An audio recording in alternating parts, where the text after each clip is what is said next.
a well-known case of a woman who received 18 years in prison after killing her own son, an 8-year-old autistic boy, turns out to have connections to a debunked form of psychotherapy involving satanic rituals and imagined suppressed memories. Well, Gigi Jordan, she was sentenced last May to 18 years in prison for crushing a lethal dose of Ambien and Xanax into a cocktail of juice and vodka and forcing her autistic son, Jude Mirror, to drink it while in a luxury hotel room. She was a multi-millionaire, a product of the pharmaceutical industry, and she was also clearly very mentally unwell. Activist Lucien Griever, he is now coming out to talk about the fact that she had made contact with a psychotherapist in San Diego who still to this day uses a form of psychology and psychotherapy that basically harps back to the satanic panic of the 80s. Now, to talk a little bit more about what this all involves, the satanic panic of the 80s,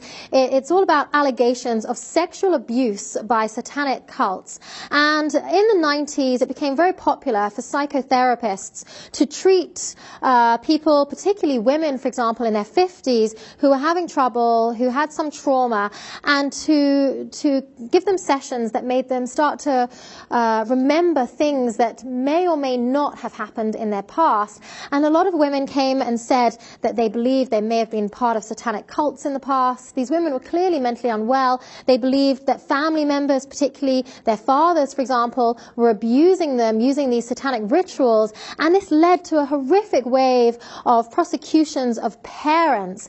Now, this particular case, this woman, Gigi, she actually was obviously clearly mentally unwell. She believed that her 2 ex-husbands were abusing her son.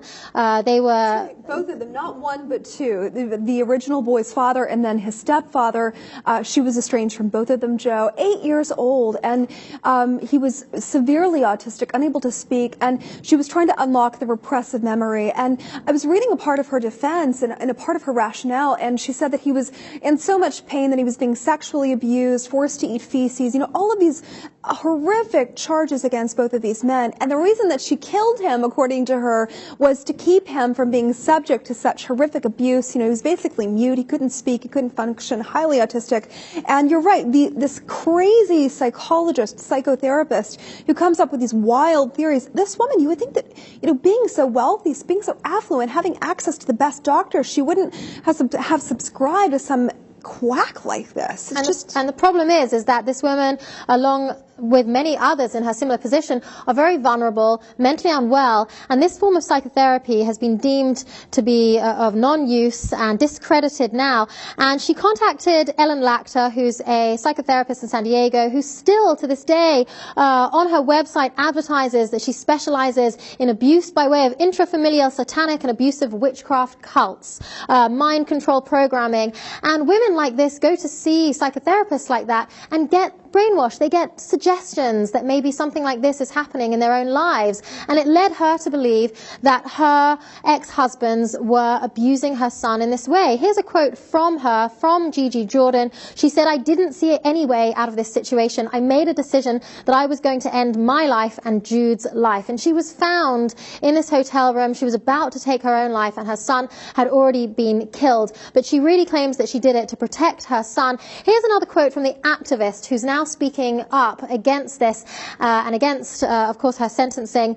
He said, "If you take somebody who's mentally vulnerable and if you give them a delusion, give them a conspiracy theory, more often than not, they're going to treat that as a religion and they're going to really grasp onto that," he said. So, of course, this raises a lot of question about who's really at fault here. She was clearly mentally unwell, yet she was allowed, no one stopped her from getting involved in therapy sessions with therapists who clearly still use this form of therapy. And Ellen Lachter, she didn't treat her herself, I must make that clear, but she referred her to other therapists that used all kinds of techniques that are no longer deemed to be responsible. Isn't this reminiscent of the Bryce Taylor case? He claimed to be a victim of trauma-based mind control, the sex slave of Henry Kissinger and Bob Hope, and had a similar process of therapy, if you will, and it's all based on the contention that these memories are suppressed and they can be brought out either with scribbling them down with the aid of the therapist or punching them in on a keyboard, which is what this mother, Gigi Jordan, actually had done to her son, putting his hand on the keyboard and guiding him to type out these horrific allegations, Joe. It's a tragedy all the way around. I share the activist opinion that there's clearly a delusional-based personality going on here, and unfortunately she was prey to a therapist that really, in my opinion, took advantage of that. Well, this case, this reeks of all kinds of obscurities.